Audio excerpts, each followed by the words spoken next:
It would have been a difficult matter for Mr. Pontellier to define to his own satisfaction, or anyone else's, wherein his wife failed in her duty toward their children. It was something which he felt rather than perceived, and he never voiced the feeling without subsequent regret and ample atonement.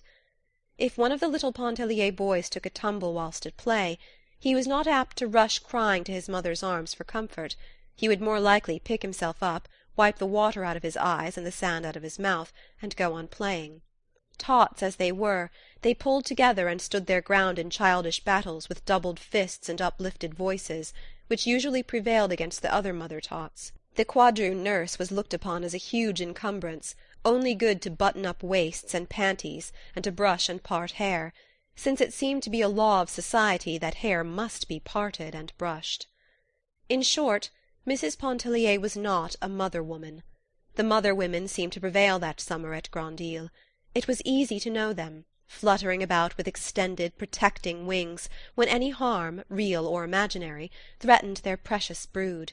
They were women who idolized their children, worshipped their husbands, and esteemed it a holy privilege to efface themselves as individuals and grow wings as ministering angels. Many of them were delicious in the role.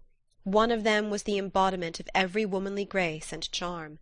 If her husband did not adore her, he was a brute, deserving of death by slow torture. Her name was Adèle Ratignolle.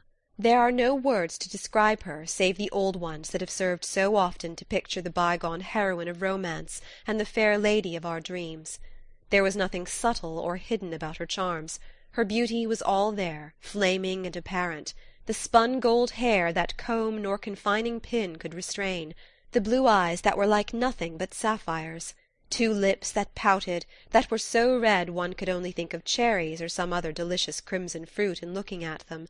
She was growing a little stout, but it did not seem to detract an iota from the grace of every step, pose, gesture. One would not have wanted her white neck a mite less full, or her beautiful arms more slender. Never were hands more exquisite than hers, and it was a joy to look at them when she threaded her needle or adjusted her gold thimble to her taper middle finger as she sewed away on the little night-drawers or fashioned a bodice or a bib. Madame Ratignolle was very fond of Mrs. Pontellier, and often she took her sewing and went over to sit with her in the afternoons. She was sitting there the afternoon of the day the box arrived from New Orleans. She had possession of the rocker, and she was busily engaged in sewing upon a diminutive pair of night-drawers.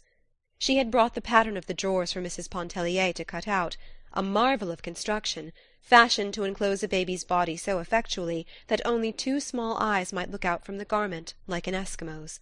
They were designed for winter wear, when treacherous draughts came down chimneys and insidious currents of deadly cold found their way through keyholes. Mrs. Pontellier's mind was quite at rest concerning the present material needs of her children, and she could not see the use of anticipating and making winter night garments the subject of her summer meditations. But she did not want to appear unamiable and uninterested, so she had brought forth newspapers, which she spread upon the floor of the gallery, and under Madame Ratignolle's directions she had cut a pattern of the impervious garment.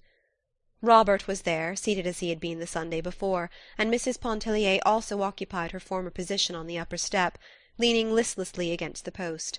Beside her was a box of bonbons, which she held out at intervals to Madame Ratignolle. That lady seemed at a loss to make a selection, but finally settled upon a stick of nougat, wondering if it were not too rich, whether it could possibly hurt her. Madame Ratignolle had been married 7 years. About every 2 years she had a baby. At that time she had 3 babies, and was beginning to think of a 4th one. She was always talking about her condition. Her condition was in no way apparent, and no one would have known a thing about it but for her persistence in making it the subject of conversation. Robert started to reassure her, asserting that he had known a lady who had subsisted upon nougat during the entire— but seeing the colour mounted to Mrs. Pontellier's face, he checked himself and changed the subject. Mrs. Pontellier, though she had married a Creole, was not thoroughly at home in the society of Creoles. Never before had she been thrown so intimately among them. There were only Creoles that summer at Lebrun's. They all knew each other, and felt like one large family, among whom existed the most amicable relations. A characteristic which distinguished them and which impressed Mrs. Pontellier most forcibly was their entire absence of prudery. Their freedom of expression was at first incomprehensible to her, though she had no difficulty in reconciling it with a lofty chastity which in the Creole woman seems to be inborn and unmistakable. Never would Edna Pontellier forget the shock with which she had heard Madame Ratignolle relating to old Monsieur Farival the harrowing story of one of her accouchements, withholding no intimate detail. She was growing accustomed to like shocks, but she could not keep the mounting colour back from her cheeks. Oftener than once her coming had interrupted the droll story with which Robert was entertaining some amused group of married women. A book had gone the rounds of the pension. When it came her turn to read it, she did so with profound astonishment. She felt moved to read the book in secret and solitude, though none of the others had done so, to hide it from view at the sound of approaching footsteps. It was openly criticized and freely discussed at table. Mrs. Pontellier gave over being astonished, and concluded that wonders would never cease.